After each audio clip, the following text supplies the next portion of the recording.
बंधु और बहनों 2 मिनट गंभीरता से इस प्रसंग को पकड़ लीजिए।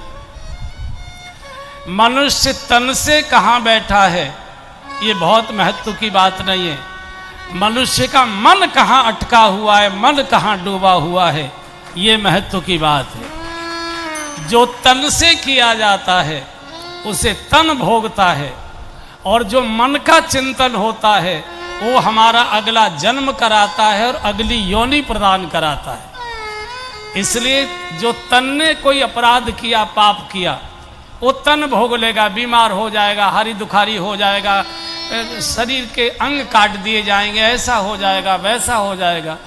जो शरीर से किया जाता है वो शरीर भोगता है। अब इसी को कहा है अवश्यमेव भोक्तव्यम कृत कर्म शुभाशुभम। शरीर से किए गए पुण्य को भी अवश्य में भोगोगे पुण्य के रूप में, और शरीर से किए गए पाप और अपराध को भी शरीर भोगता है, अवश्य भोगता है। ये किसी पूजा पाठ से नहीं कटता, ये भगवान को भी भोगना पड़ता है, भगवान के पिताजी को भी भोगना पड़ता है। दशरथ जी को भी भोगना पड़ा था, नंद बाबा और वसुदेव जी को भी भोगना पड़ा था, सबको भोगना पड़ता है।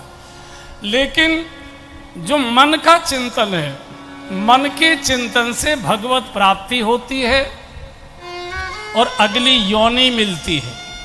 इसलिए मरते समय मनुष्य का मन कहाँ अटका हुआ है उसी के अनुसार उसका अगला जन्म हुआ करता है।